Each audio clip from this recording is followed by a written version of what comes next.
mean, unless you're going to die, I'm going to keep going.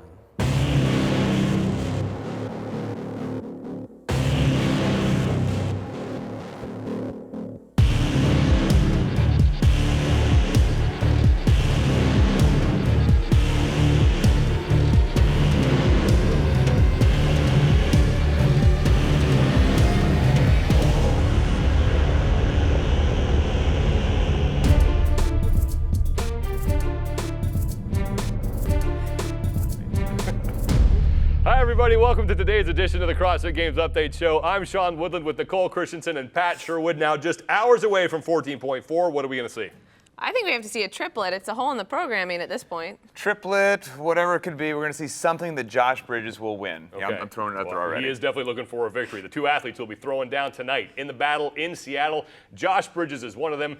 Scott Panik, the other two of the elite athletes in the CrossFit world.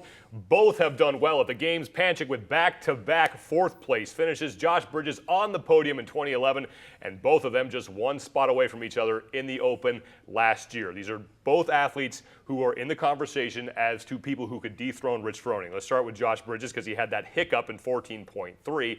So big a hiccup that his coach, CJ Martin, had to come out on social media and do a little damage control, and CJ said the following: he made a smart decision to play it safe on 14.3 to protect his back. If you're a fan of Josh, don't get concerned by one open workout. I suspect you will see on Thursday night that Josh is going to be just fine this year. We caught up with CJ Martin. We talked to him yesterday, and we asked him straight up, is Josh Bridges still a threat to dethrone the champ? Bridges is the name that comes up when we talk about dethroning Froning because he does have that home run potential. He's going to win, he's going to win 3 to 5 workouts at the CrossFit Games. I feel pretty good about where he's at with his pulling strength, with his ability to move big weights. So I'm excited for this year. I know he's excited for this year, and he's ready to come back.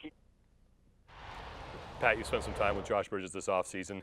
Do you agree or disagree with CJ Martin? I 100% agree, and we just saw some footage of why he's a serious threat. You don't receive chest bumps and accolades and awards from Dave Castro at the games unless you win particular events. And CJ talked about that home run potential that he has. First in legless, first in Naughty Nancy, first in the 2007 repeat event. But yes, he gives up some of the pulling. Row number 1 and also the clean and jerk ladder, Froning took 3rd. He took tied for 36. That's not going to cut it. But they're addressing it in training. What he needs to do, instead of having these amazing finishes and some that are very poor, even bring those poor ones to middle of the road, keep the top end, and you're a legitimate threat to Froning. And what about Scott Panik? Because he's another name that always comes up when you talk about athletes who could dethrone Rich Froning. Why is that? Mostly because of what Panik has done the past 2 years. He took 4th place at the 2012 and 13 CrossFit Games. I mean, that's incredible, especially since his first year on the scene was 2012.